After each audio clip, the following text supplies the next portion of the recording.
Oke teman-teman, pada bab kali ini kita akan membahas sel hewan.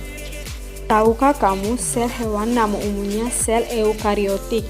Kelompok organisme sel eukariotik yaitu Animalia, Plantae, Fungi, dan Protista.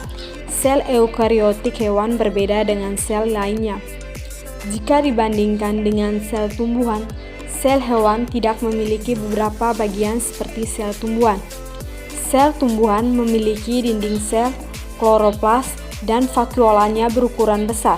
Sedangkan sel hewan tidak memiliki dinding sel, tidak memiliki kloroplas, dan vakuolanya berukuran kecil.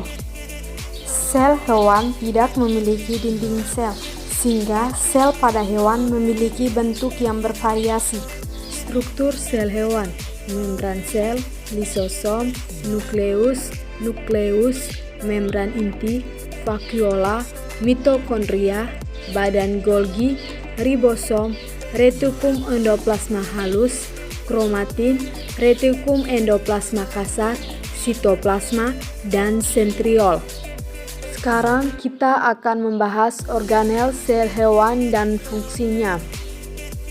Organel sel hewan yaitu yang pertama, membran sel. Membran sel adalah bagian paling luar yang membungkus sel yang tersusun atas lemak dan protein.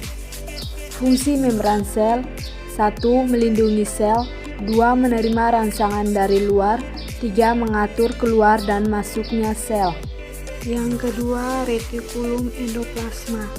Retikulum endoplasma yaitu bagian sel berbentuk benang-benang yang ada di inti sel. Retikulum endoplasma dibagi menjadi dua bagian, yaitu retikulum endoplasma halus tidak melekat pada ribosom. Kedua, retikulum endoplasma yaitu yang melekat pada ribosom. Fungsinya adalah 1. Alat transportasi zat dalam sel sendiri, 2. Sintesa protein, 3. Mensintesis lipid dalam sel, 4. Membantu dalam detoksifikasi sel-sel berbahaya pada sel. Yang ketiga yaitu sitoplasma. Sitoplasma adalah cairan sel dan segala sesuatu yang larut di dalamnya, terkecuali nukleus atau inti sel dan organel. Sitoplasma terdiri atas protein, material, dan air. Sitoplasma memiliki koloid kompleks, yaitu tidak cair dan tidak padat, tergantung pada konsentrasi air. Fungsi sitoplasma: 1. Sumber bahan kimia sel, 2. Tempat berlangsungnya metabolisme sel. Yang keempat adalah mitokondria. Mitokondria adalah organel yang paling besar yang merupakan mesin dalam sel. Mitokondria berbentuk mirip dengan cerutu, memiliki dua lapis membran yang berlekuh atau kristal. Fungsinya adalah 1. Menghasilkan energi dalam bentuk ATP, 2. Respirasi seluler. Yang kelima yaitu lisosom.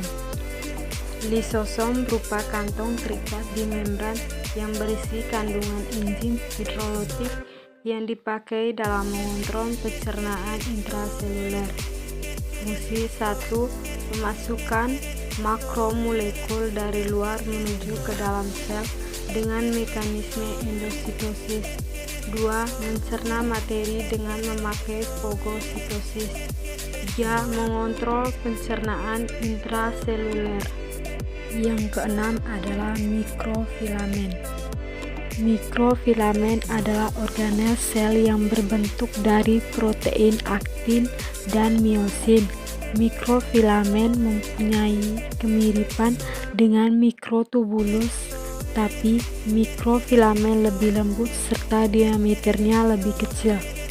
Fungsinya adalah memiliki peran dalam pergerakan sel, yaitu endositosis dan eksositosis.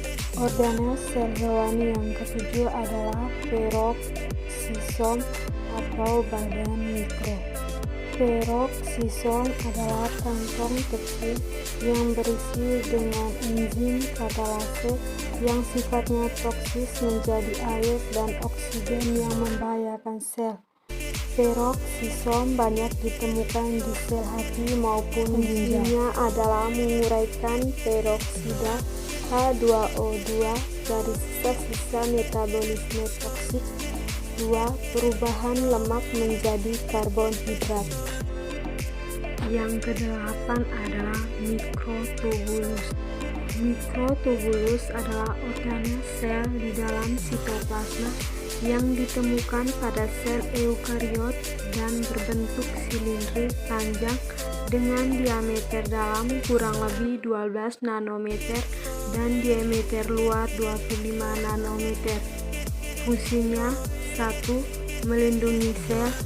2. Berperan dalam membentuk flagela, sila, dan sentriol. 3. Memberi bentuk sel. Yang kesembilan adalah ribosom.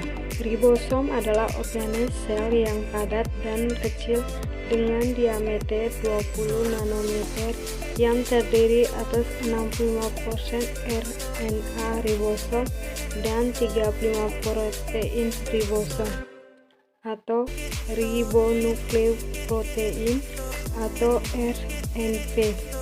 Di dalam sel ribosom terikat pada retikulum endoplasma kasar atau membran inti sel. Fungsinya adalah tempat berlangsungnya sintesis protein. Yang ke-10 adalah sentriol. Sentriol adalah struktur berbentuk tabung yang ditemukan pada sel eukariota. Sentriol juga mengambil peran dalam pembelahan sel. Sepasang sentriol yang membentuk struktur gabungan disebut dengan sentrosom. Fungsinya adalah 1. Proses pembelahan sel dalam membentuk benang spindel. 2. Berperan membentuk silia dan flagela. Yang ke-11 adalah badan Golgi. Badan Golgi atau aparatus Golgi yaitu organel yang dikaitkan dengan fungsi ekskresi sel. Badan Golgi dapat ditemukan di semua sel eukariotik dan terdapat pada fungsi ekskresi. Fungsinya adalah 1. Membentuk vasikula atau kantung untuk ekskresi. 2. Membentuk membran plasma. 3. Membentuk lisosom. 4. Memproses protein. 12 adalah nukleus. Nukleus adalah inti dari sel yang mengatur dan mengendalikan aktivitas sel, baik itu metabolisme maupun pembelahan sel. Fungsinya adalah 1. Tempat terjadinya replikasi. 2. Untuk menjaga integritas gen-gen. 3. Mengontrol aktivitas sel dengan mengelola ekskresi gen. 4. Mengendalikan proses metabolisme dalam sel. Yang ke-13 adalah nukleolus. Nukleolus adalah daerah yang terdapat di dalam inti sel atau nukleus yang bertanggung jawab pada pembentukan protein menggunakan RNA atau asam ribonukleat, yaitu berfungsi bertanggung jawab dalam pembentukan protein. Yang ke-14 adalah nukleoplasma. Nukleoplasma adalah cairan padat yang ada di dalam inti sel atau nukleus yang mengandung serat kromatin. Fungsinya adalah membentuk kromosom dan gen.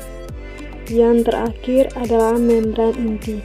Membran inti adalah elemen struktural utama yang membungkus keseluruhan organel dan memisahkan antara sitoplasma dan daerah inti.